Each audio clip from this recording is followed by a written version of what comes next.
اس طرح ہم نے یوسف کو ٹھکانہ دے دیا، زمین میں جگہ دے دی، ہم نے یوسف کے لیے بادشاہت کی اور غلبے کی ابتدا کر دی۔ اب دیکھیے یہاں اللہ تعالیٰ ایک اصول بیان کر رہے ہیں، اس جملے میں اللہ تعالیٰ نے ایک اصول بیان کیا ہے کہ بعض مرتبہ انسان جب اپنی کمزوری، عاجزی، بے بسی کی آخری درجے پر پہنچتا ہے، وہاں سے اللہ رب العزت اس کو اٹھانا اور ترقی دینا شروع کرتے ہیں۔ جب انسان اپنی کمزوری، عاجزی، بے بسی کے آخری درجے پر پہنچ جاتا ہے اور ایسا لگتا ہے کہ اب کیا ہوگا، اب کیسے میں اٹھوں گا اور ترقی کروں گا، اب کیسے میں آگے بڑھوں گا، میں تو نیچے کی طرف جا رہا ہوں، وہاں سے اللہ رب العزت اٹھاتے ہیں اور ترقی دینا شروع کرتے ہیں۔ اب دیکھیے یہ جو جملہ ہے اللہ تعالیٰ نے حضرت یوسف علیہ السلام کے لیے کہا، ہم نے یوسف کو ٹھکانہ دیا،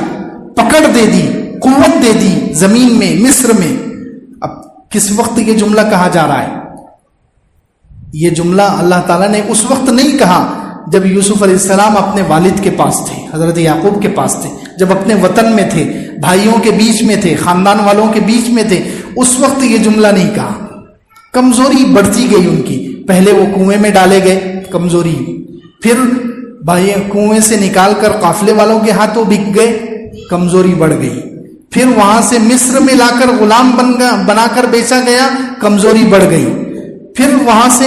اس عزیز مصر نے خریدا، محل میں پہنچ گئے، کمزوری بڑھتی چلی گئی، بے بسی پر بے بسی، کمزوری پر کمزوری، تو جتنی کمزوری بڑھتی گئی اب کمزوری کے بہت آخری درجے پر پہنچے۔ اب اللہ نے ارشاد فرمایا کہ اب میں اپنی قوت سے، اپنی قدرت سے میں نے انہیں ٹھکانہ دے دیا ہے، اب یہاں سے میں انہیں عروج دوں گا۔ یہ اللہ کی ایک عجیب سنت ہے۔ بنی اسرائیل کو بھی اللہ تعالیٰ نے ایسے ہی کیا تھا۔ 20ویں پارے میں بنی اسرائیل کے بارے میں سب یہی الفاظ ہیں، سورہ قصص میں ہے، ان فرعون علا فی الارض، ان فرعون زمین میں بہت متکبر ہو گیا، اس نے بنی اسرائیل کے بچوں کو ذبح کرنا، یذبحون ابناءہم ویستحیی نساءہم۔ بنی اسرائیل اس وقت اتنے کمزور ہو گئے کہ فرعون ان کے بچوں کو ذبح کر رہا تھا اور عورتوں کو زندہ رکھ کے ان کی عزتیں لوٹتا تھا، ان کو گھروں میں نوکرانیاں بنا کر رکھتا تھا۔ اب بتائیے کتنی کمزوری ہو گئی، بنی اسرائیل کمزوری کے کتنے آخری درجے پر پہنچ گئے، اور فرعون اپنی سرکشی، اپنے تکبر کے آخری درجے پر پہنچ گیا کہ بچوں کو ذبح کر رہا ہے، عورتوں کی عزتیں لوٹ رہا ہے۔ اب اللہ تعالیٰ نے آگے فرمایا، وَنُرِيدُ أَن نَّمُنَّ عَلَى الَّذِينَ اسْتُضْعِفُوا فِي الْأَرْضِ، ہم چاہتے ہیں کہ ان لوگوں کو جن کو کمزور بنا دیا گیا، جن پر ظلم کر کر کے جن کو کمزور بنا دیا گیا، ہم ان کو دنیا کا امام بنا دیں، لیڈر بنا دیں، وَنَجْعَلَهُمْ أَئِمَّةً وَنَجْعَلَهُمُ الْوَارِثِينَ، انہیں زمین کا وارث بنائیں، وَنُمَكِّنَ لَهُمْ فِي الْأَرْضِ، یہی لفظ، ہم انہیں زمین پر غلبہ، نمکن، تمکین دے دیں۔ جب وہ آخری اسٹیپ پر پہنچ گئے کمزوری کے، وہاں سے اللہ تعالیٰ نے بنی اسرائیل کو اٹھایا۔ ایسے ہی حضرت یوسف علیہ السلام،